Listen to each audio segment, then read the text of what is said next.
You know, we're gonna pop in on the Mondays. I know we go At least once a week. that's the little that's the little interlude to, let's get it started. We're still waiting for a couple of people that told us that they definitely coming, so they'll have to catch up, I guess, because we don't want to keep everybody waiting too long. But while we're waiting, let's start and engage in the question of the day. We started all with a question of the night. What does it mean to be on the same page? When you hear being on the same page, what does that entail? And then we'll wait for y'all responses, because we don't want to give our responses until we engage y'all first.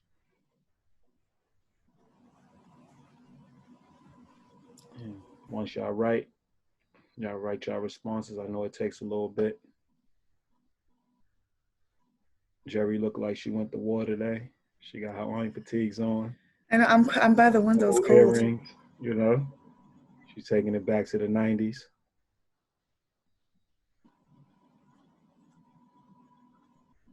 So we'll just wait for somebody to write a response so we can start engaging each other. And then around the 9:30 mark, nobody really comes on. We're gonna just invite everybody on, and we're gonna get engaged in that way. We did a good job of allowing everybody to speak, a good job of taking turns. Yeah, it was a really productive conversation. Definitely. And that's the expectation. There's an etiquette that's expected, and that's it. I mean, it's exactly what it is. So Drastic says being in agreement for accomplishing. Oh, he just got bumped up by Jasmine. Hold on. being in agreement for accomplishing a common goal and knowing what's expected from everyone involved towards accomplishing that goal. Yeah. I mean, we would have to say that's definitely going in the right direction. Go ahead, Jeremy. Jasmine added, it means that a person involved have an understanding of their terms, definitions, match, and agreement, but I place agreement put in place with that understanding, agree to move forward. Yeah. I mean, that's definitely what it is. Yeah. That's definitely along the lines. And we'll just wait to see what the rep, if he's gonna write in. We don't want to start going, and we want him to have his feedback.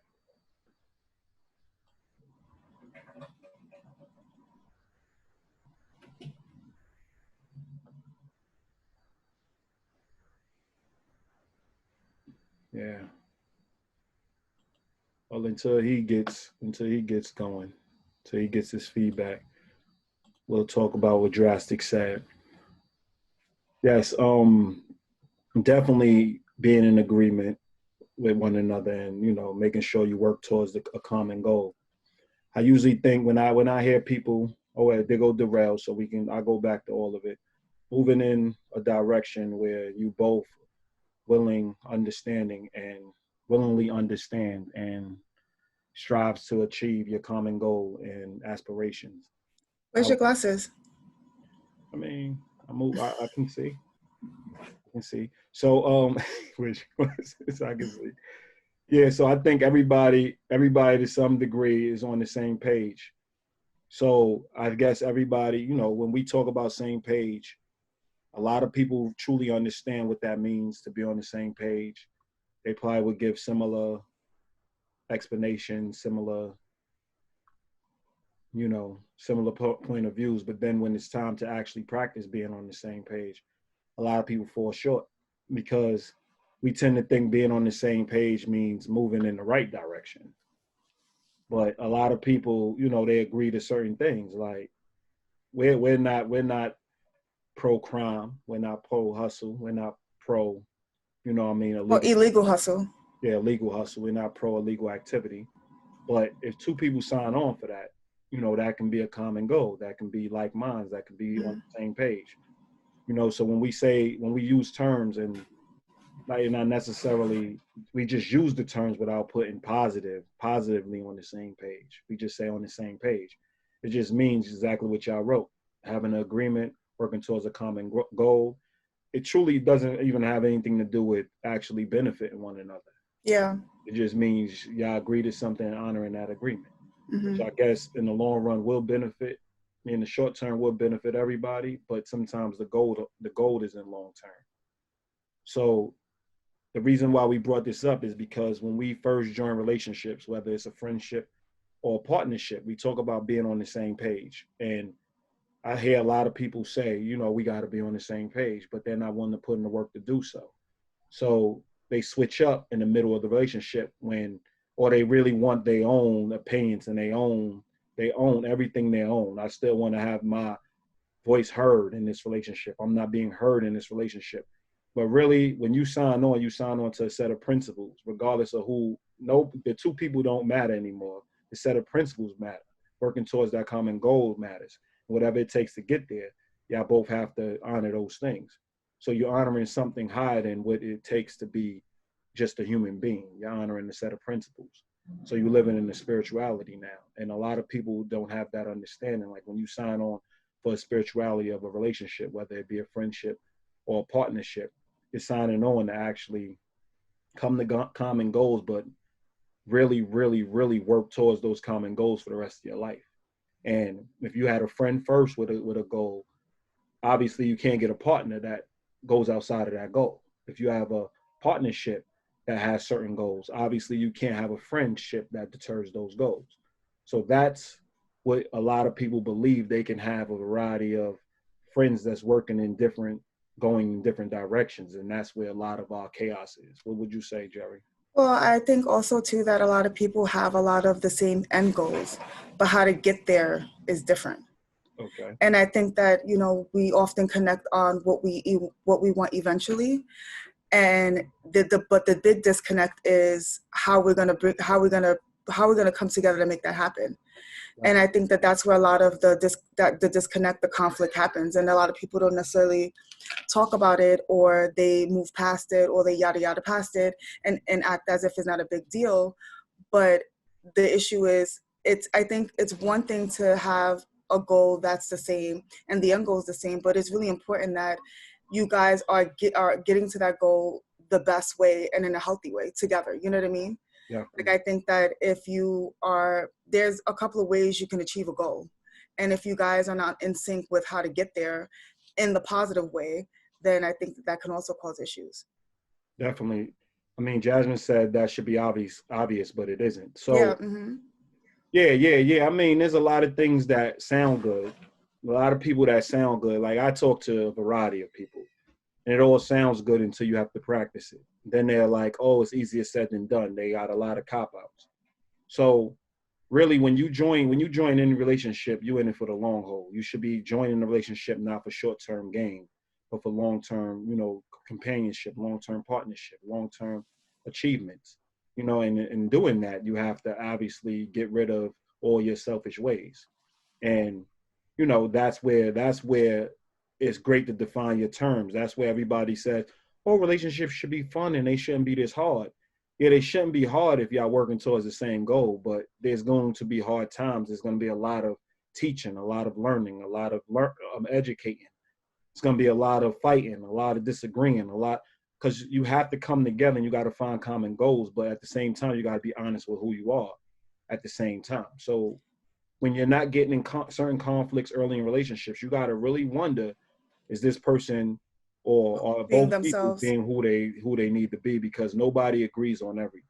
Agreed. So you're gonna have conflict, and it's just great to know that you're gonna have conflict. Hold on for a second. What drastic said? Yeah.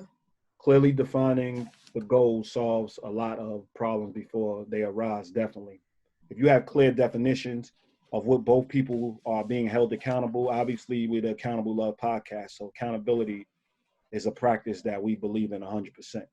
If you don't have no principles in place, that's absolute, because there's a lot of finicky people that, well, if you look at it from this angle and you look at it from this side and you look at it from this side, I would tell you those people aren't ready for relationship, because relationship is about working on the percentages, knowing things are going to go wrong, knowing gray may happen, but working your hardest to make sure y'all in that black and white where y'all really understand what's going on and how to hold each other accountable for what's going on. And that's where, that's where we need to stay focused and really need to allow our relationships to evolve. So Darrell says, let's say my goal or my same page is to get married. Aziz said that the marriage should be the honeymoon. Can you explain that? Jerry, you too. Please, I want to know what your thoughts on how the marriage can be the honeymoon.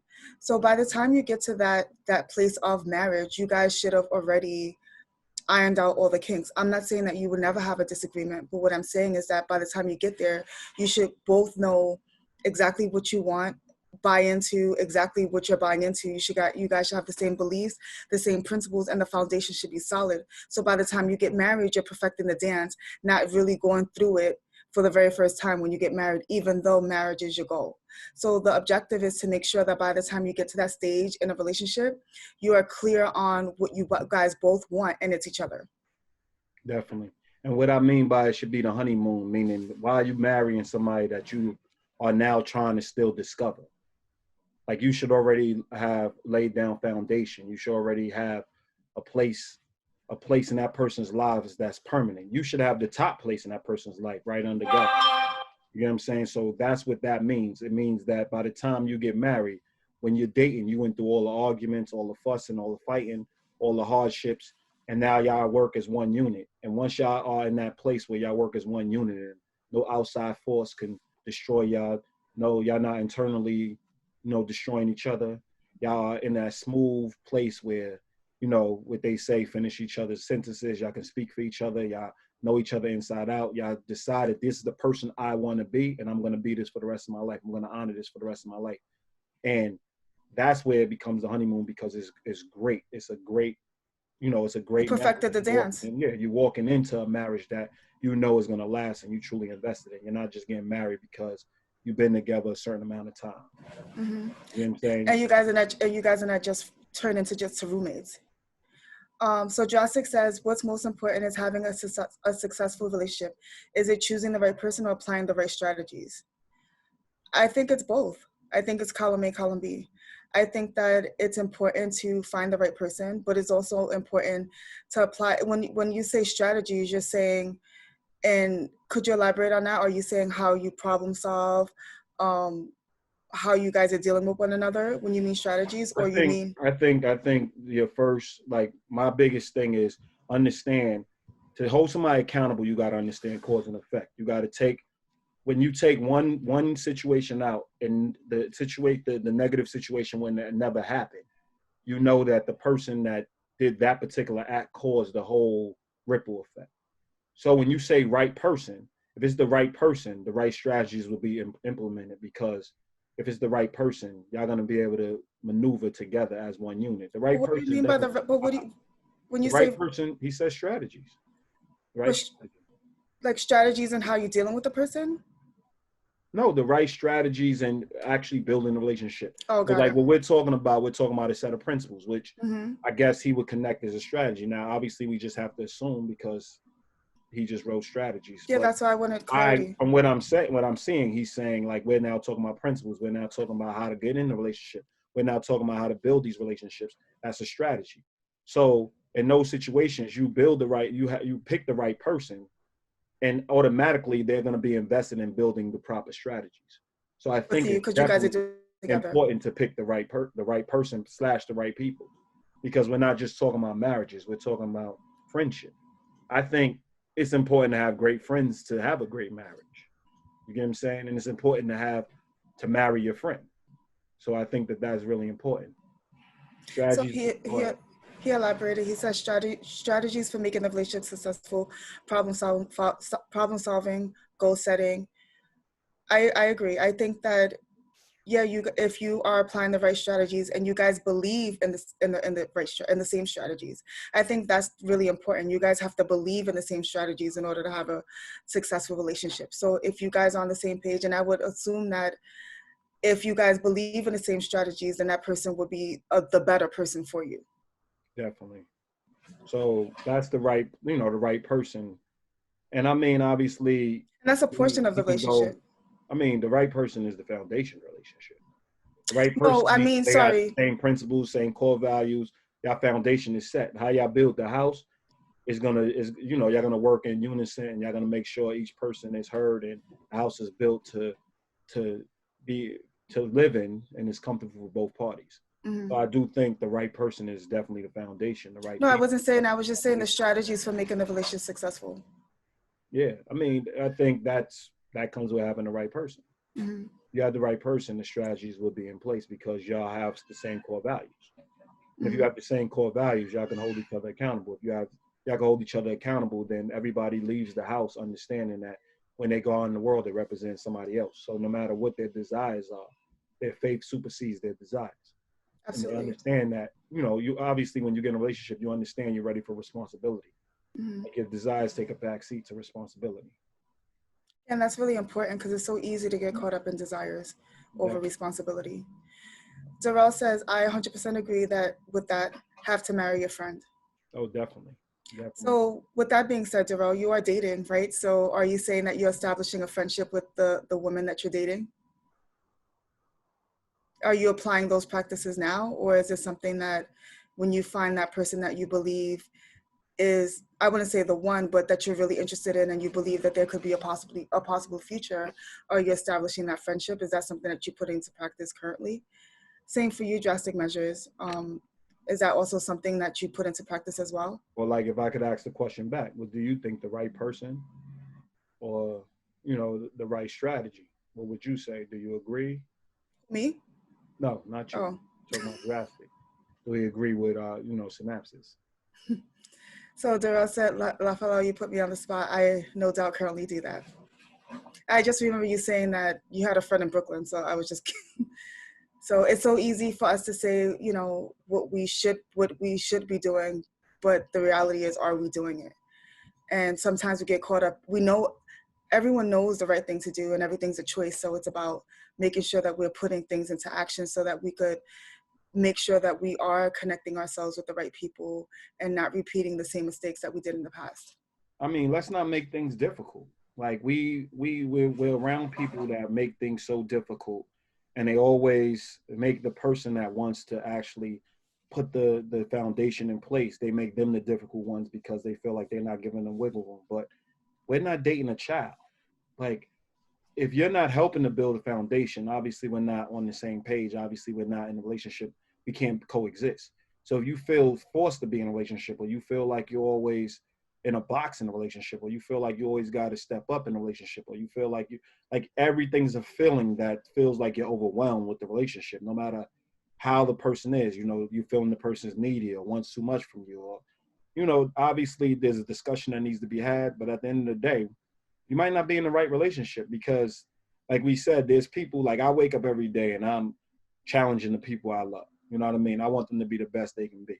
But I'm also enjoying their company while having a discussion with them that may be challenging. If they don't find that to be something that they enjoy, it's going to be a hardship for them. Yeah. It's going to be hard. They're going to always feel like they're on the spot. They're always going to feel like it's hard to be around me. And that's okay. You know what I mean? That's truly okay. Be honest with what you have. Be honest with, be honest with the relationship as a whole, and make a decision. Because at the end of the day, honesty doesn't mean that we're gonna be on the same side. Honesty just means it starts the dialogue, and it might mean that your honesty means that I need to end the relationship because I'm not changing. You don't want to change, so the relationship is not gonna move forward. Honesty could also mean I was wrong. Mm-hmm. I am putting more pressure on you than you need. We do need to take a deep breath sometimes. I can see that. And I wasn't noticing it because I'm so driven, or I'm so focused on the improvement of the relationship, where I'm not looking at part of the improvement, maybe taking a step back, having fun, relaxing, doing things together. And that may be the honest thing. That might be the honest thing is I thought I was doing the right thing. The truthful thing is I need to take a step back to make things function. Absolutely. So Drastic says, I think choosing the right person involves that person possessing certain attributes before you link, and the right strategies involve that optimal for getting the best results for motivating each other, accomplishing goals together, and staying on the same page as often as possible. Yeah, I agree. So we all need something to hold. We all need things in place so that we can hold one another accountable. And when we don't have those things, then it's really difficult for us to hold each other accountable and go back to the drawing board. I mean, we all been in relationships where things kind of get a little out of hand, or we're not really out of hand in the sense that we're not on the same page, and we're not communicating effectively, and things are not. The communication broke down and things are not the same, and we need a home base. What's that home base? If we think about all the things that we signed up for, if we think about all the things that we agree to, then we can always go back there and take a deep breath and say, you know what, we promised each other that we would never shut down. We promised each other that we will always communicate. We promised each other that we'll always be honest. And then you could start there and then pretty much kind of start all over again to see if you guys can get back on the same page. So I agree with you, drastic measures. I say all that to say. Yeah, she said all that to say she agrees with you. But, you know, it's 26 minutes in, so we'll give everybody to, you know, sign on 4 more minutes, and then we'll raise your hand if you want to be panelists, and then we'll move y'all to the panelists, and we'll just start having a dialogue. You know, I don't care if it's the same people every week. We all need this. We all need this adult time. We all need to start discussing relationships. And if it starts with 1 or 2 people, it blossoms into 4 and 5, and it keeps on moving in the right direction. So it's good that, you know, y'all came correct today. Y'all asked a lot of questions that were important, Mm-hmm. you know, were important for the growth of your relationships, you know. Daryl said this is therapy for me. I appreciate it. Thank you. We appreciate you too for joining and being a part. Definitely. I mean, this is what we do. You know, we have builders that come and we discuss this with our builders, and, you know, there's a lot of different things they bring to the table, and we got to understand their circumstance before we're able to help them. But at the same time, we got to understand our core values, like the things that don't change, that will hurt relationships one way or another. Because if you don't have that core foundation of that's universal, you know, we all have similarities, and we got to start with that. So there's core things that faith, if y'all have different faiths, so y'all going in different directions, I don't care how long y'all try to make it work. You can be together 20 years. You're not gonna be happy. Mm-hmm. So if happiness and spirituality, like great spiritual partner is the goal, yeah, then that's good. But if just maintaining the relationship for the sake of having companionship or a partner or somebody that's around you, I mean, that may be your goal. One thing is, we're not going to probably be the people for you, because we want y'all to have equal and healthy relationships. So we want everybody to leave this earth understanding that they found somebody that they can be with. They found friends that they can actually be themselves around, be honest, challenge them every day, and like push them to be the best they can be. You know, don't never let them settle. Don't never let them justify.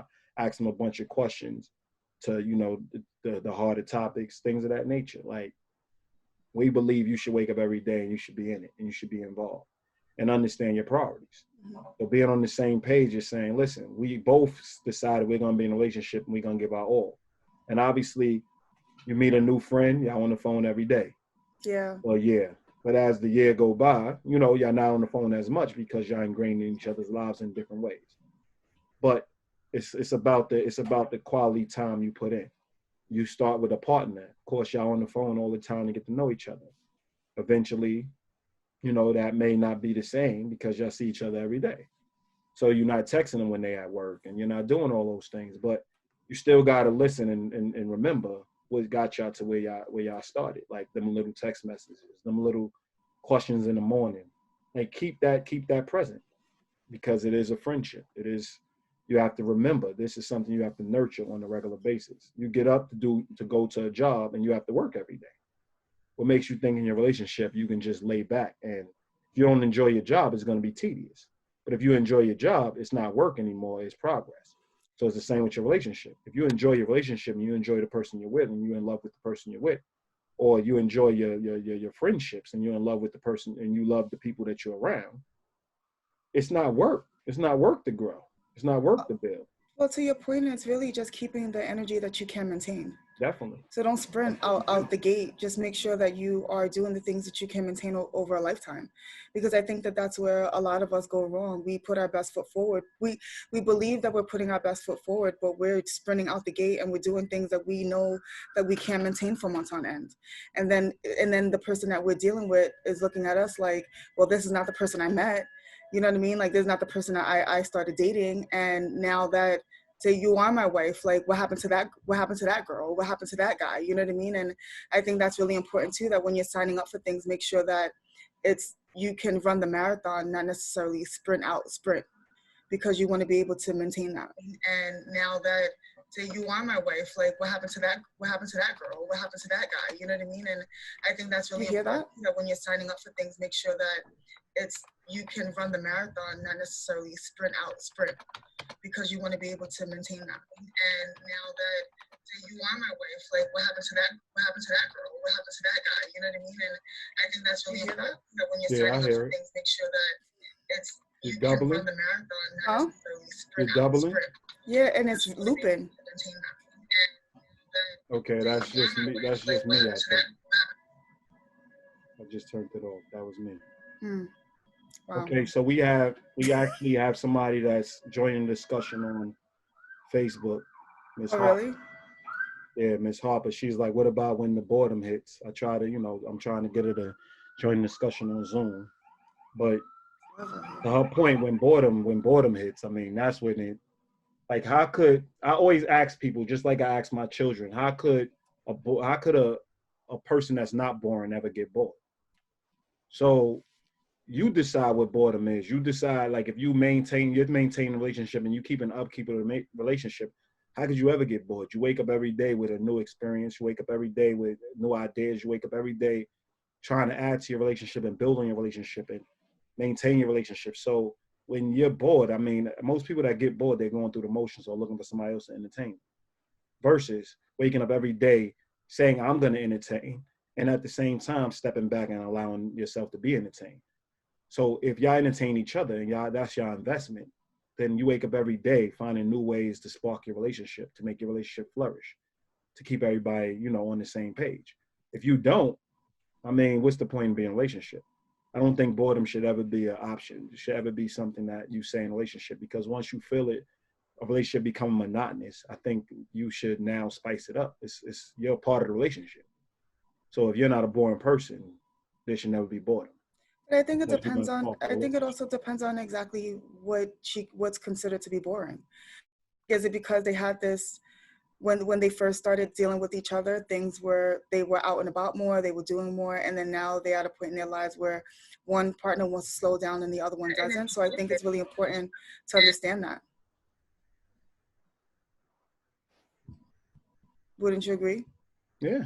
I mean, obviously we can put terms and, like, we can manipulate the constructs, but I'm dealing with boredom as such. Like, when you're dealing with being bored in a relationship, and you're dealing with, what I mean, like, not like anybody that's bored, I think they're not putting in the effort. They're not putting in effort. Like, if I'm going to a meeting and I'm bored, I'm not asking the right questions. Yeah, you're not engaged. You're not fully engaged. I'm not engaged. I'm not taking information. I'm not seeing what the meeting was there for. And that's something that I'm mandated to do. Yeah, I agree. Nobody should be mandated to do anything in relationships. Like, we're grown. We sign on for the responsibility. Yeah. So though being in relationships are a responsibility. Like, if you said you're going to text somebody every day, you text them every day. If you said you're going to start strong dialogue every day, you start strong dialogue every day. You don't miss a day. You show up every day. You make sure you're around. You make sure you're involved. You make sure all those things take place. I mean, there's a lot of people showing up on Facebook. So Jasmine says, hold on. So Jasmine says it's definitely a mentality. Is constantly repurposing your approach to your relationship. Yeah, agreed. It's like, as you said, if you are sitting back waiting to be entertained, then there's a problem already, because you guys should both be should both be thinking of ways to connect with each other. It shouldn't be a one-sided situation. Yeah, that's a definite. I mean, I don't want everything to, I mean, I guess we can bring people on, but I think if, what's going on, Rich, I see you on Facebook. You know what I mean? I think, if y'all come over to Zoom, y'all could actually write questions in real time and really join the discussion. You don't have to be on the panel. Say that one more time. If y'all want to be, you can just stay on the sideline, listen, and join the discussion. Click our bio, and it should take you straight to the link to be on Zoom, and life will be good. But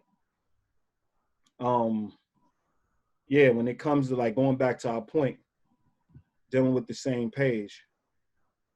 Okay, so they both need the link. Give me 2 seconds because I don't want this to loop. I'm gonna put the link in the bio, in the chat on Facebook. And every time I try to do it, it looped. Every time I try to hit a comment. Oh, there it goes.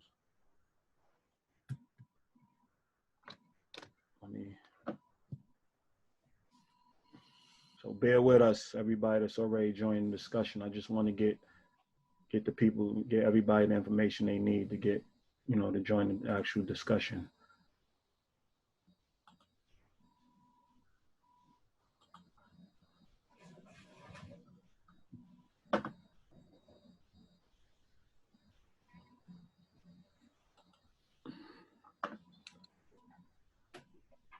Well, Rich, you registered, so it should be on your email, the actual link.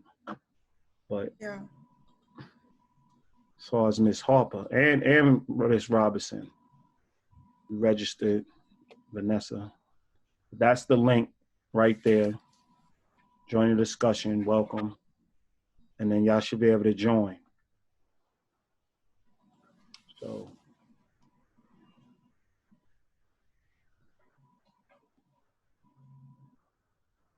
okay, we have Miss Harper. Welcome. We have she clicked quick. So so Terrell was saying, she thinks when you're content, you get bored. And he said when you content, you get bored, and I agree. Like, content. That's tricky. Contentment is, I think that's the goal. I think the goal is waking up. Content is kind of synonymous with happiness. So when you wake up every day and you have the life that you want, it's all about maintaining. See, a lot of people use the term growth all the time because it sounds good. You grow. But flowers grow, and sometimes they get to their peak. And when they're at their peak, they're at their most beautiful form. And from that point on, they're working to maintain. They're working to maintain the relationship. You get what I'm saying? So a lot of people deal with growth, and I think a lot of people grow out of the relationship because they so focused on growing as an individual and not growing as a couple, and finding that sweet spot to now when they're maintaining a relationship, which is a lot different. Like, we understand, like we deal with relationships. We talk to people about relationships all the time in our sessions. And the main thing we tell them is maybe sometimes you need to stop worrying about growing and worry about maintaining. Like, what did you start off with? What brought y'all to that point? What made y'all friends in the first place? Because you done grown out of relationship. You done been so driven and focused on your own individual goals that you grew out of the relationship versus finding that common ground. And that's where the problem comes, because it's about maintaining what you signed on for. It's not about always growing. Now, obviously you're a seed and you still got to water the plant. I think that's through dating. I think all of that's through dating. And when the flower is growing and blooming and I think that's all dating. But when you find that person that like, I want to maintain this with this person for the rest of my life, that's maintaining. So you met your peak, you at your peak, and now you maintaining that peak for a lifetime through all the trials and tribulations, through all the physical illnesses, through all the, that's what they mean by sickness and health, not self-inflicted wounds, not destroying a relationship with self-inflicted wounds. So, we got to really start thinking about what's our goal. Our goal is not to constantly grow. Our goal is to maintain something that is perfect in its own right, that's beautiful in its own right. Well, I think that's a good segue to what Vanessa Robinson was saying, that she's been in a relationship where her partner smokes and she doesn't anymore. And she can't stand the smell of smoke. And he said that she's not being fair because she used to smoke but now she used to smoke, but now she's choosing a healthier lifestyle. But the reality, Vanessa, is that you changed the relationship because that's something that you guys both did. So I can understand why he would be a little frustrated. Definitely. But on the flip side, not smoking is healthier for the both of you guys. Definitely. So I think that it's one of those things where you guys will have to have the discussion on healthy versus non-healthy. But if it's not a deal breaker of yours, I can see where you will have to understand where that he smokes and you just decided that you're not smoking anymore. Definitely. You have to really honor that because you started the relationship smoking with him. So I think that he is right that you are being unfair, that now you guys you don't want to be around smoke, because I'm assuming you're saying that you don't want to be around it because you don't like the smell of it. Mm-hmm. But now you don't want to be around it because that's not what you do anymore. So now it's creating a wedge. At this point, I think that you're going to have to, you're going to have to honor the fact that you were once there. And if you guys can't come to an understanding that not smoking is healthier, then that's something that he does and you just don't do at this point. Definitely. What's up, Rich? Thanks for, for joining us. Y'all can comment below. Well, if you guys want to comment on the chat, you guys have to scroll down and hit the all panelists, and then everyone will see your comments. All panelists and attendees. Sorry. Yeah. And to go back to what Vanessa, to add on to what Jerry was saying, I think we do know that going in a relationship is weighing pros and cons. So if you dated him for something that supersedes the fact that he smokes in the beginning, and now you decided not to smoke because it's a healthier thing, obviously not to smoke, regardless of the fact you came to understanding and you want him to actually honor that same understanding. I think you have to sit down, and the way you hold him accountable for that is when y'all sat down and y'all decided to be in a relationship, obviously y'all both thought smoking was okay. Mm-hmm. But now you're in the middle, you're in turmoil. So now you're in between two principles, honoring the fact that you signed on for a person that smokes, and also honoring the fact that y'all in a relationship for the fact that y'all trying to bring the best out of each other. So y'all both merging in this relationship for two reasons. Yeah. Honor what y'all agreed upon, which was smoking was one of them. And you changed the relationship, you changed the agreement. So obviously I would say it was unfair if you're condemning him for smoking. But at the same time, having the discussion with him about what's more important, living with me for the long term or smoking the cigarettes. And then you got to have to make tough decisions, but understand you broke the agreement because you stopped smoking. Like we always use the analogy, the person that gets healthy in an unhealthy relationship is the one that broke the relationship. Because if y'all both was unhealthy from the beginning, there probably shouldn't have been a relationship, but y'all signed on for an unhealthy relationship. So as soon as you decide to get healthy, like we was just talking about, we talked about last week. Huh?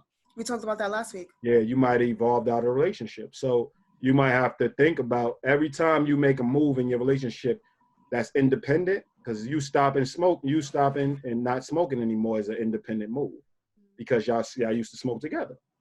Even though I don't condone it. Mm-hmm. I'm not saying I'm signing on for it, but that's why that's one of my deal breakers. Like if a person pulls out a cigarette, I'm gonna have an issue. Yeah. So that's one of my deal breakers because I don't want to sign on for anything that I'm gonna want to adjust in the future, and then it's gonna cause my relationship havoc.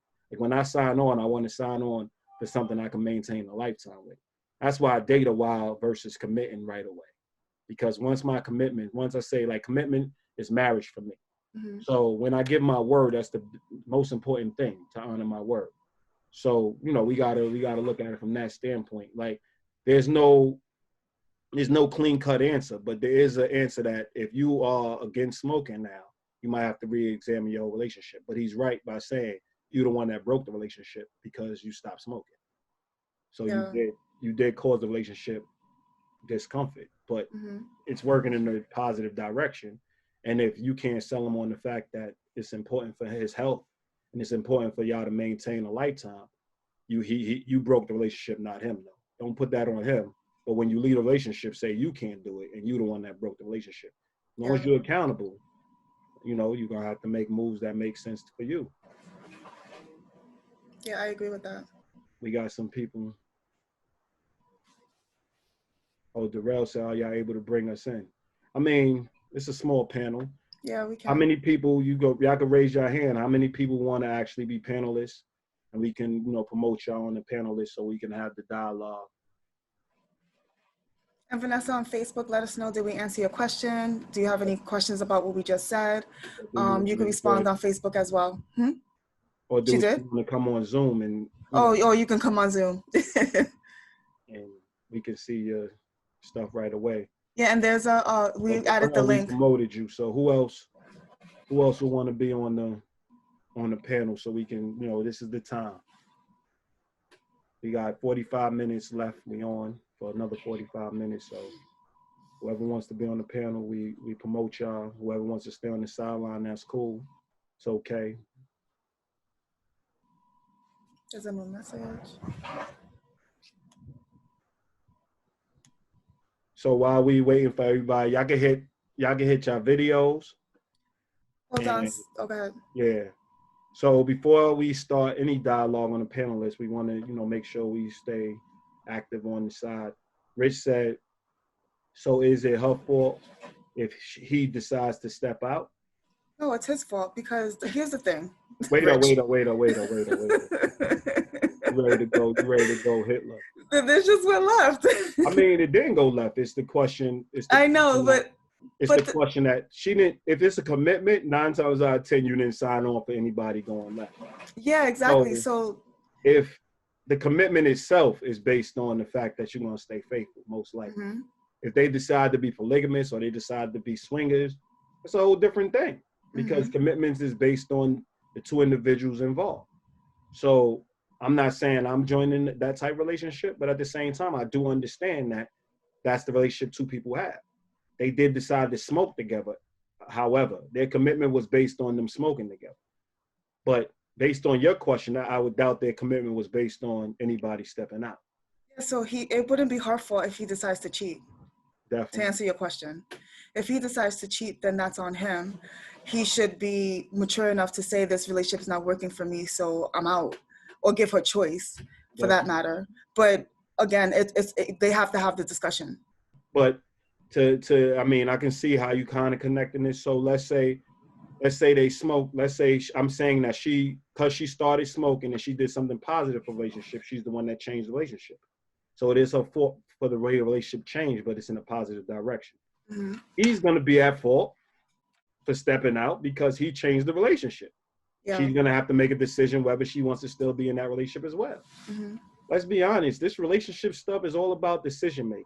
It's all about who's going to make the decisions, when you're going to make the decisions, and what decisions affect your relationship. You cannot like the way a person snores when they sleep. Yeah. It can be as simple as that. Everybody will call you petty, but you're the one that got to stay in that situation. You're the one that got to spend a lifetime with that person. You got to make decisions.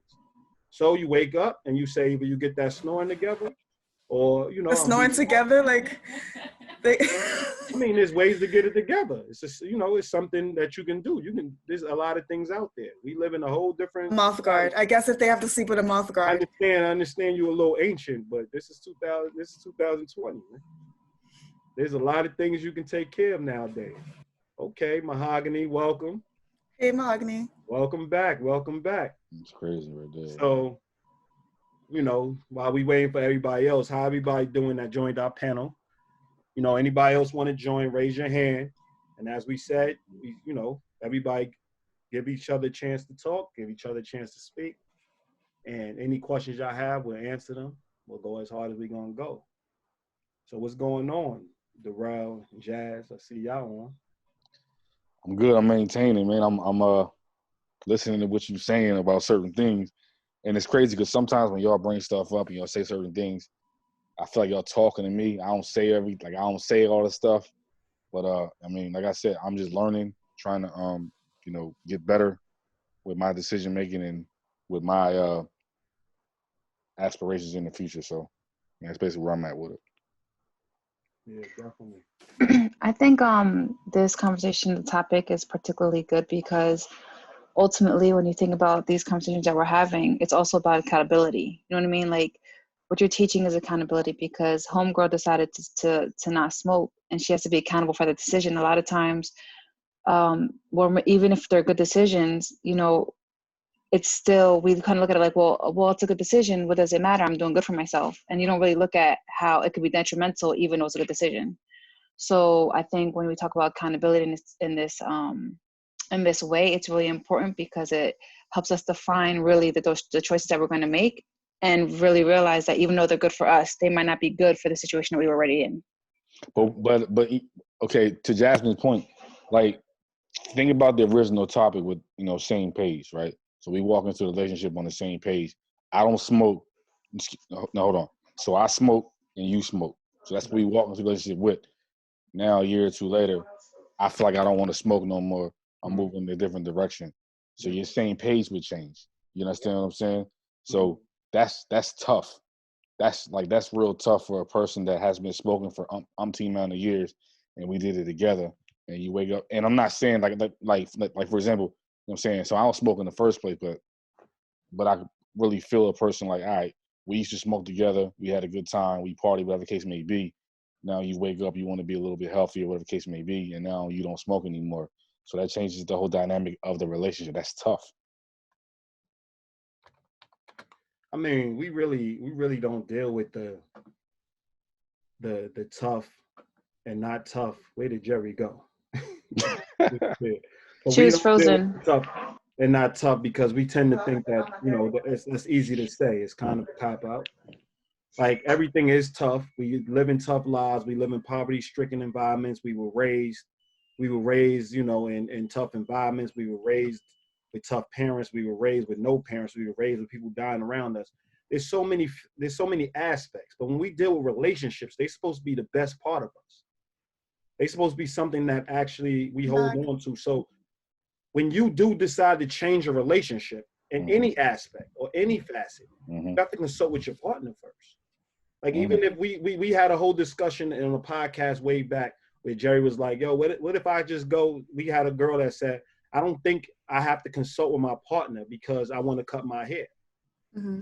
So she went and chopped her hair off and came back home, and he had a problem with it. You understand? Now, we can now say, you don't leave somebody over cutting their hair. It's their right. It's their this. And a lot of people get into those semantics. But when the bottom line is you didn't consult with your partner by and you made a lifelong, it's not even a lifelong because your hair grows back, but you made a decision that didn't include them, and it's an impactful decision. Mm-hmm. You get what I'm saying? They might not be as attracted to you anymore. They may not want to stick with you anymore. So your decision affected so many other aspects in relationship. So it's just like when Jerry decided to become vegan, we're friends, and we used to connect a lot off of eating. You know what I'm saying? We connected a lot off of, we went to different places, tried different food, and now she snatched that. She's like, I'm gonna be vegan. She made that decision, and we just was like, wait up, you just vegan? So there was a discussion that needed to be had. Ultimately, her being vegan was better for her, but it wasn't better for our relationship because a big portion of our relationship was doing different things with food. Oh yeah, and it changed the way that we socialize slightly. I mean, I think that we did a really good job incorporating the fact that I was vegan, and I was an annoying vegan, where it was like, I can't be around me, I can't smell me. It wasn't like that. And I would still cook stuff that everyone else would eat that I wouldn't eat necessarily, but it still changed things. Like, we couldn't just all decide what we're going to eat from one restaurant all the time. And it also changed how we connected. And initially, I didn't really think there was anything wrong with it because I'm like, what do you care whether I eat meat or not? Like, what is it to you? But when he broke it down in that way, it made sense. And it's something so simple that you don't even think that it will be something that will cause a wedge within a relationship, right? Like food, like who cares? But it does. And it's not so much the food as the way that we were connecting overall. And that's what I was changing.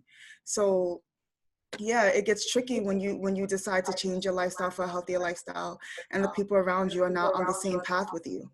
It can cause a wedge. So I agree. But Mahogany said, hold on. I got it. You got it? Mahogany said, all growth is tough. Mad girls go natural without a discussion, and that's a problem. I would agree 100%. I mean, that just touches on what we already talked about. And it's beneficial for the individual. And I think that's where the point is. Like, people are so scared to like commit. When you commit, you're not an individual anymore. You're a couple, you're interconnected. When you have kids, you're interconnected. When you have friends, you're interconnected. Everything you do affects your relationships around you, good or bad. Mm-hmm. You get a promotion, have less time with your peoples, it's going to affect you. So when you take that promotion, make sure you have a great understanding that you consult with everybody in your life that's a priority, and make sure that they're okay with getting less time. Make sure they're okay with your schedule, your career promotion, your career success over the relationship success. So you have to understand that. And we have some more.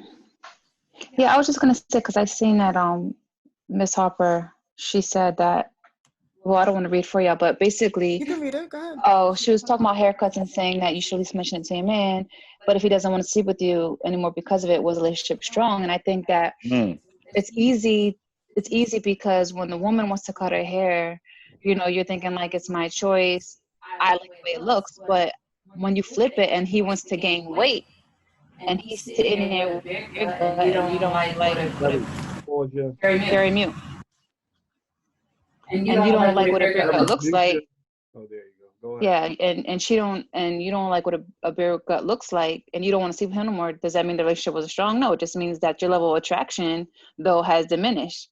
You know what I mean? It's not the end all or be all, you know. But if I don't want to see, I'm not gonna be attracted to some dude slumped up on the couch, gut all out and all that. Like, that's not what I bought into. I'm athletic. I bought into an athletic person, so therefore that's what I'm into. It's not, I mean, I don't love you, but it's like, yo, I don't really want to touch you right now. So I don't think that says anything less about how about the foundational relationship, but it does say something about the level of attraction I have. Yeah, to add to that, Jerry. I definitely agree with that, Jasmine. You what? No, I was telling what Jasmine just said. As far as, you know, the change and whatever the case may be, I definitely agree with that, so to speak. As far as if I'm attracted to a woman who has long hair, right, and that's how we got together, that's how I met you, that's how I started to like you, and maybe fall in love with you, and then all of a sudden you cut your hair, that like Jasmine is saying, because of that drastic measure, that's a change of attraction for me. Oh, that's a dope thing, drastic measures. But go ahead. I'm done, but that's real though. Okay, I want to touch on the strength of the relationship portion. That was the relationship strong if the person could not come to the person about cutting their hair first. Yeah, that's what I was gonna say. We got to deal with cause and effect. Like, we got to stop saying that we're taking away people's independence, or we're taking away people's growth, or we're taking away from people if they're making moves first and we don't accept the moves. Like, I think we need to start looking at who made the moves first, who started the domino effect. So yeah, I would agree the relationship is strong because the person was honest about their lack of attraction. They didn't say I'm walking out the relationship. They just starting the dialogue. And I think your relationship is really strong when you start honest dialogue. You should always be honest, no matter how it hurts, no matter how it makes the person feel. You should start the dialogue, because you do matter in the relationship. When we talk about you being interconnected, we're talking about you still matter within the relationship. What we're saying is y'all are working towards higher principles y'all agree to. When you start looking out just for you agreed to communicate. You agreed to have effective communication. You agreed to make decisions together. You agreed that you could, even if you're making decisions alone, you agreed to make decisions that will benefit both of us over that just would benefit you. So that's why, as a single person, going back to my analogy about the promotion, going back to a single person could just take that promotion. There's nothing to be talked about. There's nothing to be discussed. But with a partner and children and things involved, yeah, everybody can say, well, he's holding you back or she's holding you back. They don't want you. No, it changes the whole relationship. So that time invested into work, you got to understand you're taking time from your relationship. So it is making your relationship less of a priority. But when both people agree to now the promotion will be effective. It's kind of hard to hear you, homie. It'll bring more money. It'll bring more personal growth. It'll bring more growth to that person, and they both invested in it.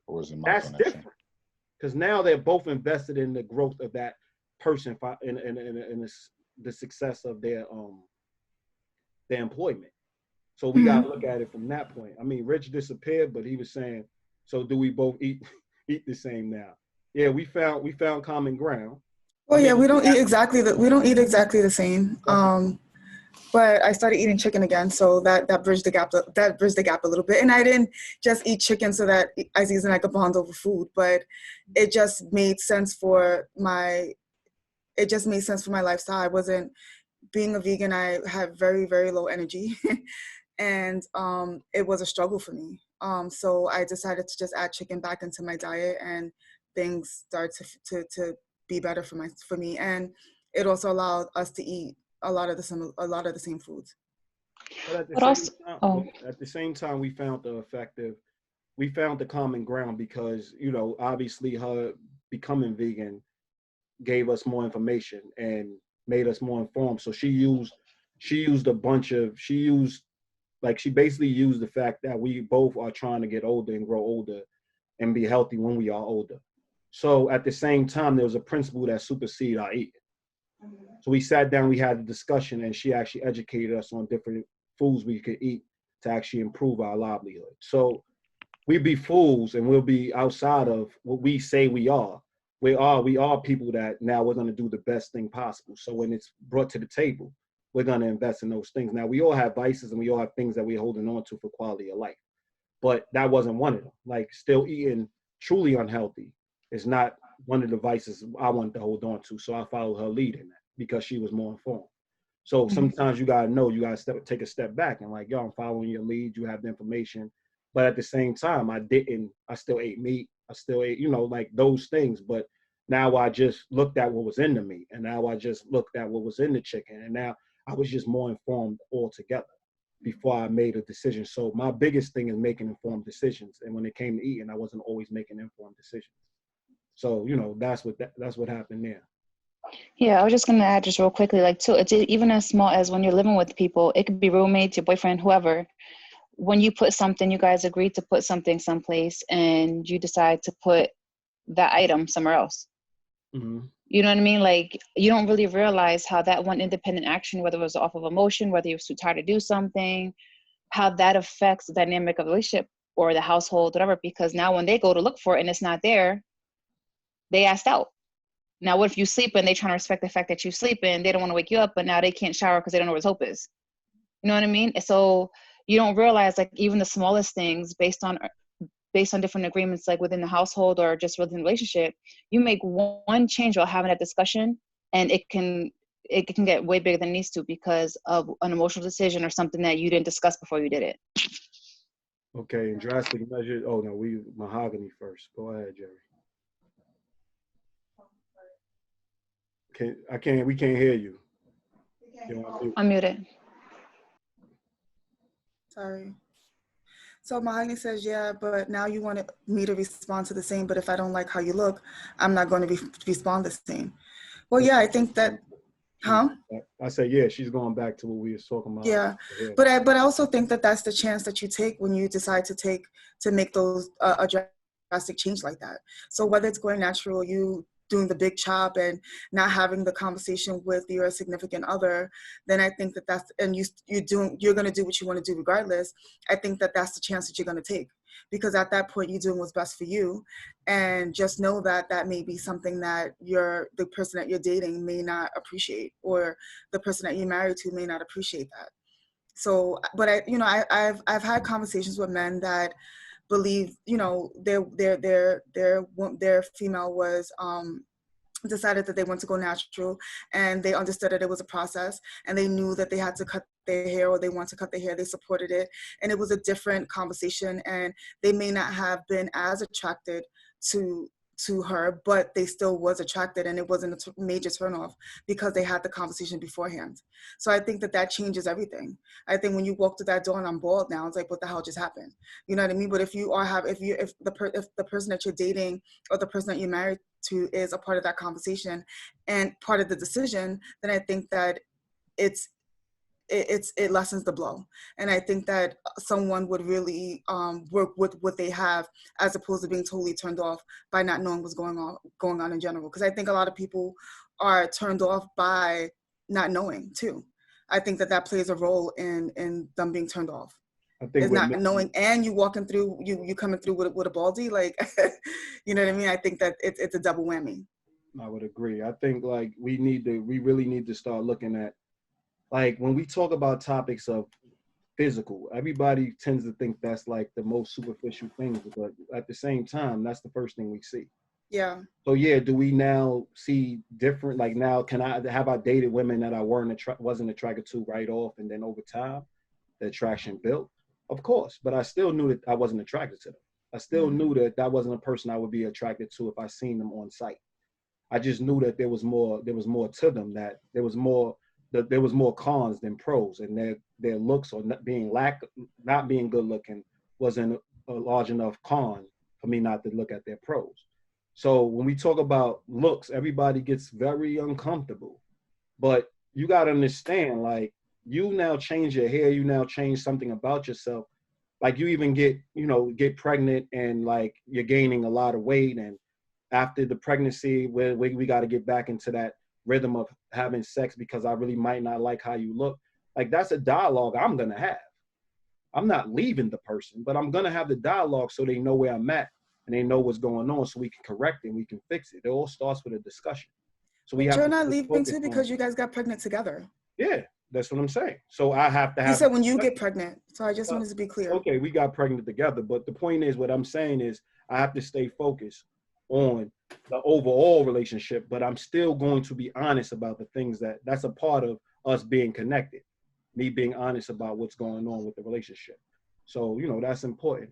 And drastic is the real. So I got a question real quick. You know what I'm saying? And maybe people were thinking about this question, but I'm going to say it. It is what it is. How do you start that dialogue with a person like, you know what, you changed. You know what, you don't look the same. You know what, it's not the same as it used to be. I'm not as attractive as I used to. How do you even start that dialogue? Because you don't want to hurt everyone's feelings. Some people. Let me be honest with you. You're gonna hurt feelings regardless. Yeah. Like, it doesn't matter. Like, let's keep a spade a spade. You know what I'm saying? My thing is we speak to a lot of people that try to act like somebody, like, they'll have a whole discussion with me, and let's be real, they have a whole discussion with me about Trump and who he is and him being cold. And we watch all these people that out of nowhere, not wanting to hurt people's feelings, is attacking him on social media. Got all the worst things to say about him, but they practice a whole, you can't hurt people's feelings.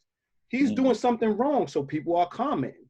It's the same with your relationship. How you not able to talk to the person that's you're closest to, but you're able to talk about your president you don't even know. You have no understanding. You don't even know the ins and outs of what goes on with the government, but you're able to talk about how he handles things. But you can't be honest and open with your partner and just be as raw as you could. You start the dialogue with the person because y'all are friends first. And you should be able to be as comfortable with saying whatever you have to say. You should challenge your friendship with honesty all the time. You should challenge your relationships with honesty all the time. Your relationships can't deal with your honesty, then they're not healthy relationships. So one thing about you that I remember back, you know what I'm saying, way back when, is you were always honest. You always told me if someone wanted to say, you know what, if someone wanted an honest opinion in my family, they would ask me because they know I would tell them the truth.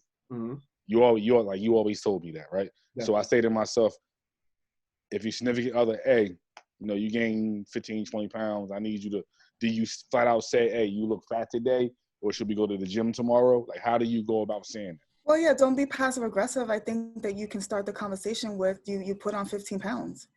And you can say to her that, you know, maybe she is okay with being 15 pounds heavier. And if that's a choice, then maybe she doesn't want to go with you to the gym, and that's okay. But for her, but she knows that the level of attraction has decreased because she is 15 pounds heavier. But I do think that it just starts with the honest discussion that you don't say like, oh, that dress looks fat on you today. You just, the real is you gained 20 pounds. So your clothes are not fitting you how they used to. Your sex drive is not the same. I'm not as attracted to you as I used to be when you were at a smaller weight, at a lower weight rather. So basically, and then you can say to her, wait, hold on. You can also say to her too that you're not going to leave her in the dust and say, you know, figure it out. You can say, if you want to work out, we can work out together, and you can make it you can make it a couple thing. And I think that that's really important as well. Like, it's not just, oh, you're 15 pounds heavier and you're going to have to lose these 15 pounds or else. It's, you know, you're 15 pounds heavier and I want to work with you to get to where you want to be. Okay. So go ahead. No, I mean, basically what you're saying to me is, once I bring, so like Aziz said, you know, It's all about honesty. You know, we're going to be transparent. That's what it is. So once I bring this to your attention, once I let you know, listen, this is what I'm feeling. This is how I feel right now. Now it's up to that individual to either, all right, take heed of what this person said and try to change that, or they don't do it. You know what I'm saying? So as a person who loves the person, if the person doesn't change their lifestyle or want to do anything to try to go back to where they were, and then the person feels stuck, like, all right, I've already brought this to this person's attention. They don't feel like, you know, they're bypassing anything I said. They're not taking heed to anything I said. How am I supposed to go about that after I already expressed what's going on, and this person is not trying to change that lifestyle? But she doesn't have to change that. I'll say just real quick, I think the thing that was kind of missed is after you have that conversation with her, you need to ask her, how do you feel about it? And what do you want to do about it? Because you don't have to tell her and then wait to see what the hell she does. You can ask her what her plan is right there. Mm-hmm. Do you like the 15 pound gain weight? Do you want to, do you like it? Do you don't like it? Do you want to make changes or do you want to make changes? Do you want me to be a part of it? Do you want to be a part of it? And all those answers right there are going to set you guys up for how you're going to move forward. If she likes it and you don't like it, essentially all you have to say is, all right, well, I don't like it. You like it. What are we going to do about it? That brings on a whole nother discussion. You know what I mean? So it's all about don't sit there and just wait for shit to pass by. You can ask questions until you have all the answers so that way you can move forward. And once you guys move forward and nothing's happening, you bring that shit back up. Everything is about communication. So everything's about communication. So I think that I think a lot of people tend to like wait and see things out, but you don't have to do that because that's what you guys have mouths for. Definitely. And you really got to, like, obviously we're not doing the self-help thing. So we're doing the equal and healthy relationship thing. So if you're dealing with an equal, you don't have the power and a lot of people believe you don't have the power to hurt somebody's feelings unless they're insecure already. Yeah. You don't have that power. And we tend to think we're so powerful. Like we're the ones that actually destroyed this person, hurt this person's feelings. We don't have that power. But a person is secure about, nothing's going to take that from them. They're going to look at you like you're stupid. What you're insecure about, they're going to be insecure about it regardless. So you start a dialogue and gives them somebody to talk to about those insecurities. You get what I'm saying? They can now open up. It can go either way. But if you're truly an equal, she's going to open up and say, yeah, I feel this 15 pounds too. It's kind of hard. I need assistance. I need help. You got to remember, y'all working as a team. You can't treat somebody as a charity. You have to understand, like, this is your partner. Y'all in it together. And there's no way, as to go back to Ms. Harper, what she said about strength, there's no way just because she gained 15 pounds, the relationship's going to be over. Oh, there's other factors. There's other factors. Like, there's no way that's going to be the only case. So the fact that y'all had that dialogue, we're bringing that up as an example now. The fact that y'all had that dialogue is not going to change the relationship but so much because the core values are still the same. So if the core values are to be the best you can be, then she's going to now work back into wherever she needs to work back into, unless she can't. And then that's up to you to know that before you say she gained 15 pounds. Yeah. If she's like, she can't move or she can't exercise or she can't work out and she doesn't have a way to do this, then obviously you know that. So you know going in what you're dealing with. Mm-hmm. So that's the point. The honesty about that would be, yeah, you'll be a asshole, not for lack of a better word. If obviously you know she can't go to that next level and you are being honest. So if you want to be honest, you can be honest. But the point is you brought into a relationship that meant things will change. Once she had a baby, you knew things may adjust. So you wasn't mature enough to really truly have the baby. Because when I'm saying, okay, let's have a baby, I know you might have stress marks. I know your body's going to change. If I'm truly ready to have the baby, I have to be ready to deal with those changes. We made this decision together. So we can't lose focus or track of that. It's still a together thing. But people also gain weight, not by having a baby. No, but that's what he was saying. Oh, you said he went off of the fact that I was talking about having a baby. But I don't want to get too caught up in, I want to like talk about Drastic said. Well, no, there's a comment above that. No, that was Mahogany. No, Pocahontas. No, that was Mahogany, the comment before that. No, we totally skipped over the other one. I just got out of it, sorry. Okay, we didn't. he asks, is it always about independence?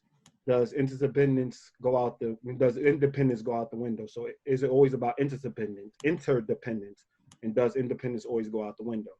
So yeah, independence go out the window. Like, you have to think of what independence means. Why are you liberated? Why are you trying to liberate yourself from a relationship that deals with two people? Why are you still worried about, like, why aren't you self-aware enough and you're ready to be in a relationship? So when you're self-aware enough, you're ready to be in a relationship, you're not going to join a relationship that doesn't enhance who you are as a human being, period. So you have to really start thinking about this. Like, you are moving with everybody that you decide to commit to. You decide to give one of them high relationships. Like, we hold friendship in high value. We hold romantic partner in high value. So when I'm giving you this label, I'm thinking about you in every decision I make, because you are a priority at all times. So yeah, my independent thinking has changed. And I would say, welcome to leadership. Like, you have to move as one unit. If any leader, like, let's say Cuomo, decided to just do what he wanted to do with his family, as opposed to do whatever he needs to do for New York, the whole state of New York. Excuse me, I lost my train of thought. For the whole sake of New York, everything goes out the window. But he's expected to be interdependent. So whoever's moving independently, they're not ready for a leadership role. Are they really ready to be in a relationship? So my question to you is, are you ready to be in a relationship if you still worrying about independence as a whole? Because your relationship should give you confidence. Your relationship should give you strength. You should feed from the people you're around. They should make you stronger. Because as a single person, you're not going to be as strong as many people. And if you don't believe that, then obviously you're not ready for a long-term relationship. I also think that gets lost too, because your independence gets lost when it deals with choice, because you have to discuss those options and those choices. But at the same time, you're still doing things for you. Like, if you like yoga, you're still going to go do yoga. If you like to play basketball, you're still going to go play basketball. You don't need permission to actually indulge in a sport, but you may not have to have the discussion like, hey, do you have any plans today? Because I want to go do this. Definitely. You know what I mean? So there's still independence in having a relationship. It's just that when it comes to choices, every choice is going to affect your partner regardless of what it is. So that's when you have to be interdependent, but you're always going to have a level of independence. Yeah, your thought is, but it's really not. I mean, it's still being independent, because your partner could say, I do have something going on, you can't go play ball. So the point is, your partner's always going to be in your best interest, and you're going to be in your partner's best interest. You don't sign up for a friendship that's not going to be in your best interest at the same time, that's going to put you in a place to succeed. So that's the whole mindset. If you still working towards independence, you're probably not around the right people, because you still got to save yourself around them. Yeah. You still got to make sure you're getting yours around them. The ideal relationship is, I signed on to make sure you have the best life, and you signed on to make sure I have the best life. So I don't never have to worry about myself, because you got me covered. I never have to worry about you, and you never have to worry about yourself, because I have you covered. That's the ideal relationship. That's what we're all working towards. Do we do it? No. Can we say that that's a reality in most relationships? Is that a norm? No. So we do a lot of talking off the norms. Yeah. And it's a fair thing. You know what I'm saying? So I think that's where a lot of that comes from. That's the hard part. I mean, Aziz, I agree with everything you just said. That is the hard part of anything great. Like, that is the hard part. Of totally buying in? Absolutely. It's hard. I mean, coming together as one. I mean, like, so sometimes I feel like, the ideal, the cliche is coming together as one. We're doing this together. I'm for you, you're for me. But that's the hard part, totally giving yourself up to and meeting those expectations. Because we all struggle with that, no matter how good or how bad your relationship is. We all struggle with that sometimes. Sometimes we're selfish, sometimes we're not. But that is the hard part as far as coming together as one. It's hard. I've struggled with that myself, and I can be a man and say that for real. But that's hard. We all have a selfish side to us regardless. That's in our human nature. The hardest part about being in a relationship is giving yourself up as one. It's hard. I think for me, like, when I think about it, I'm still just coming into really understanding what it is to be independent. Like, even in our friend group, you know what I mean? Like, it's it becomes less seemingly like a sacrifice once you have a certain mentality. Like, the more I think about, like, the more I'm challenged in the way to think about how how we are living for each other and like living with one another, and it, like for in each other's lives, it's easier for me to see each other like, okay, if when I'm outside, the way I react is going to represent Aziz and Jerry. If I do this, it's going to affect them. And so it's kind of becomes automatic once your mentality is already there. I think it's hard when you're still focusing on yourself. Yeah. You know what I mean? So once you kind of are able to, like, I'm still in this like independent space, and I'm trying to, even just now in my friend group, trying to really move forward in this concept of, you know what, like, everything of mine is yours and everything of yours is mine, and we're going to do it. You know what I mean? I was raised a certain way. I'm like, listen, your money is your money.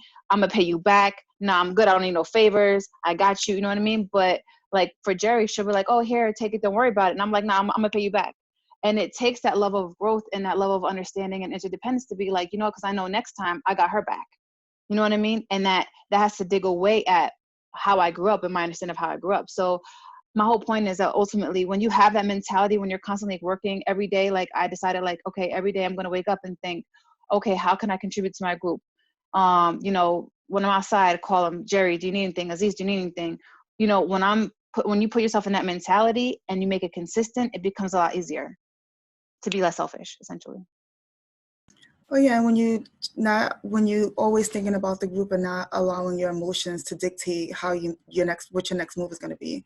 And I think that that's what we deal with when we are in relationships, that we believe, and I know I do it at times, that I believe that my emotions or what I'm feeling should supersede the group.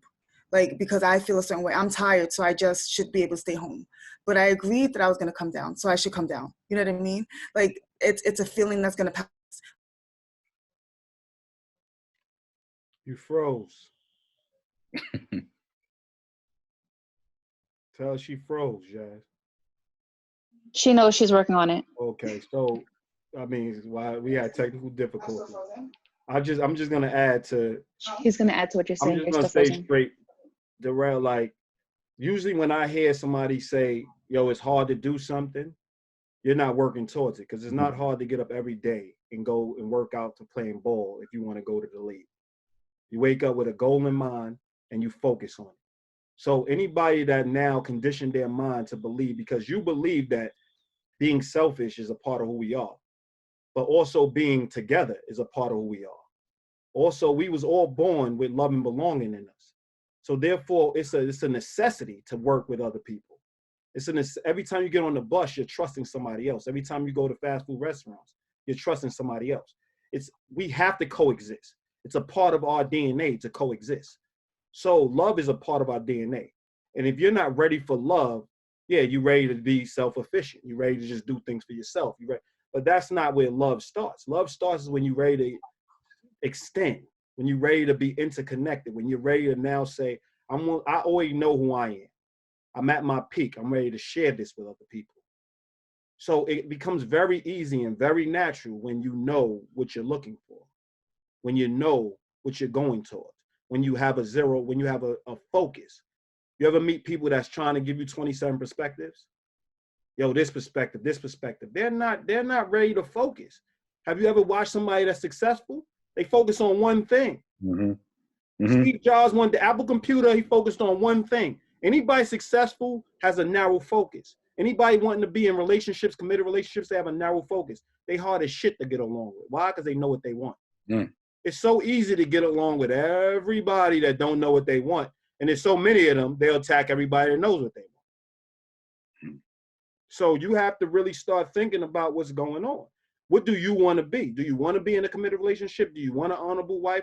Can you commit? Can you deal with somebody, a wife that wants to be president, and actually hold her down till she's president? Because you deal with the fact that you always just be her husband and never be your own man, quote unquote. Can you take pride in the fact that, but I'm her husband? Like, I am the president's husband. Can you take pride in that? Because that's where I'm at. Like, I don't want to be around anybody who's not strong. So every time you achieve, I achieve. Mm. So I don't have no other mindset. If I'm the one doing the talking, I want to be a big writer, I want to do this, I have all these achievements. Me and Jerry go out, they pick Jerry. I'm moving with Jerry. Now I'm in her background and I'm pushing her forward. Because she eat, I eat. That's the whole point. We move as one unit. There's no I. I can have feelings about it, but there's no time to feel. There's only time to see her succeed. And that's it. So when you have a different mindset, you're ready. When you don't have that mindset, you still living selfish. You're going to have a lot of drama. You're going to have a lot of chaos. You're going to have a lot of time you're sitting back. Yo, I should have did this. A lot of regrets because you're just living willy-nilly. But when you take the time to think about where you're going, it's a whole different understanding. There's no philosophy to it. There's an understanding that y'all going to have to accomplish together. Is there gray? Yeah, but you work your ass off to make everything black and white so you can hold each other accountable and you can work on one accord. You laid the path. You know where your destination is going. So now it's about getting there, and that's it. So that would be my, my take on that. I agree 100%. Welcome, that's what being welcome. That's what being all in is, man. That's Definitely. What being all in is. A lot of people say it, but they ain't about it. Definitely. And that's where it all boils down to. We could all say something's difficult. Mm-hmm. When we watch a man win the 400 meters with legs that were invented by man, Mm-hmm. got no legs, like non-stop. That's where I'm at. That's the people I'm dealing with. I don't have time to deal with philosophizing. I have time to dealing with acting. Mm-hmm. I'm saying I'm your peoples. We're dedicated every day. There's no days off. I signed on for no days off. But you can go bust your behind at a job you don't like, no days off. Facts. Provides you money. But you can't provide that same level of understanding for somebody that you actually passionate about, for people that actually is going to hold you down if you lose that job. Mm-hmm. Build your foundation. That's Yeah. what it's about. It's about building your foundation. Well, like we discussed last week or the week prior in our conversation before, it's about knowing what you also bring to the table. I think that's really important as well. When you don't really know what you bring to the table, it's easy for you to feel inadequate within the relationship. So I think that that's really important. Everyone talks about, what they want, what partner they want, but what partner are they getting? And I think that that's really important as well. Definitely. Absolutely. Drastic said, I like the concept of being unapologetic, raw honesty. Have any of you, Jerry, Jazz, Aziz, ever experienced toxic attacks in close relationships after being honest for the sake of being honest? Love those responses. Of course. Yeah. Of course. It happens routinely. Yeah, especially when a person's upset. It hits a chord. But how you fight through it is what's going to happen. How you respond is what's going to happen. Are you able to apologize? Are you able to move forward? Are you able to not just apologize, but not never let it happen again? Mm-hmm. That's the big thing. We could apologize all we want, but change the way your mentality, like what caused you to do it, and change that mentality. Yeah. It happens all the time. But the raw honesty starts the dialogue. It starts to die. I've been in many rooms where I just been raw, and the discussion shifted. Now people are talking about what it really matters, whether they're hating me or not. They're talking about each other, or they're telling me exactly what they thought about me. So that's all I need. And now I have all the evidence to move forward with my next relationship. You know what I'm saying? Like, I'm done with you. You obviously told me everything you felt. We've been in this relationship and you didn't never say these things. Mm-hmm. Now you're upset and you said these things. It's time for me to move forward. Yeah. They know I'm no nonsense. Like, I want to hear the honesty the first time you thought it. I don't want to hear it 10 days down the line. Down the line when you upset. So we all know that that's a part of my principle as well. Like, tell me straight up. A part of the relationships I'm signing on for is raw honesty. Mm-hmm. Because if you have no raw, like your raw honesty is good and bad. You walk in with a nice dress, I'm quick to tell you how beautiful you are. Yeah. So I should be quick to tell you you got a booger in your nose. You stink. I should be quick to tell you that as well, because everything's about you leaving the house or you being around me and being your best. So if you don't look your best or you're not at your best, I'm not doing my job. And I signed on to do my job. I signed on to be a part of something bigger than myself. Absolutely. And that's one thing I understand. This is accountable love. This is not, oh, well, I do what I want love. Mm-hmm. I make excuses after I do it love. We only human love. Mm-hmm. This is accountable love. Humans make mistakes, but Being humane means never making the same mistake twice. Who do you want to be? Only human, or do you want to be humane?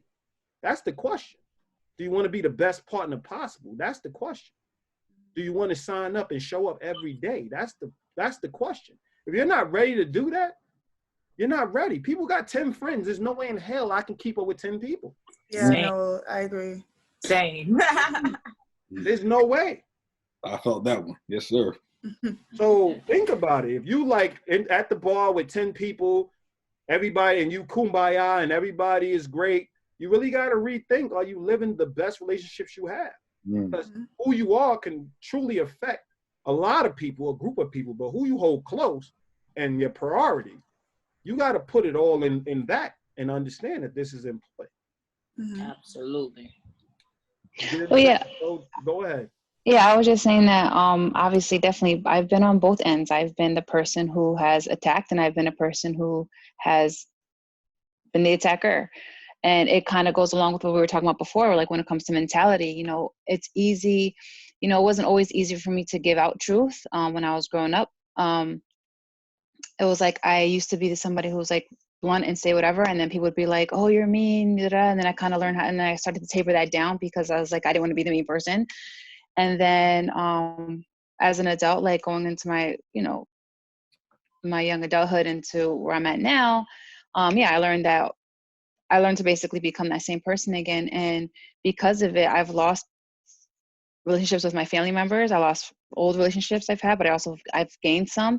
And I think Aziz hit a really good point. It is really just how you deal with it. You know, I've learned that in a situation where I've attacked, I've apologized, and I had to hold myself, say where I went wrong, really understand where I went wrong, so that I don't repeat the same action, but in the same aspect that when I am right, also demanding that apology and just understanding, like, listen, like I deserve more too. You know what I mean? So it's really just finding that balance.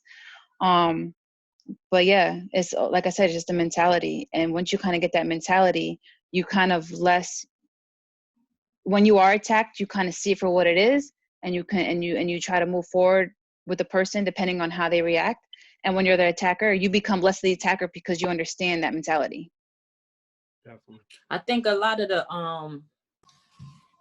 the being of the attacker has a lot to do with self-esteem. Definitely. Without even, like, most don't even notice it. I know for me, I was the attacker most after being in a relationship that kind of broke my spirit. It made me feel like I had to shrink myself and not be my full, you know, my highest self in all situations. Being in a narcissistic relationship turned me into a whole nother person.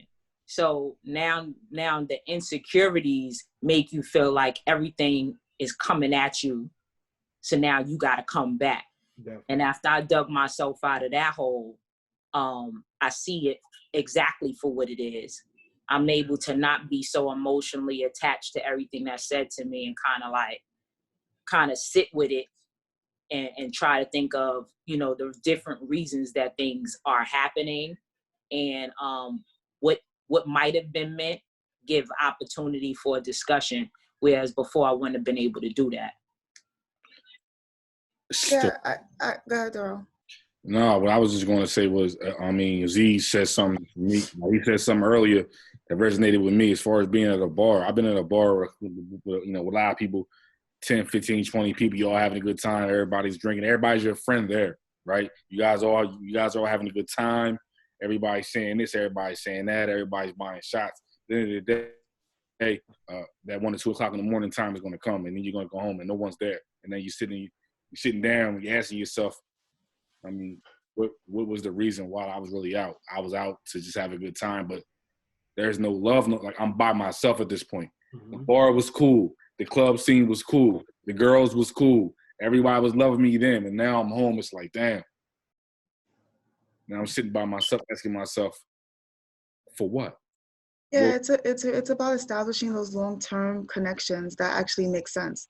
So yeah, the bar is cool, you know, meeting new people is cool for the moment.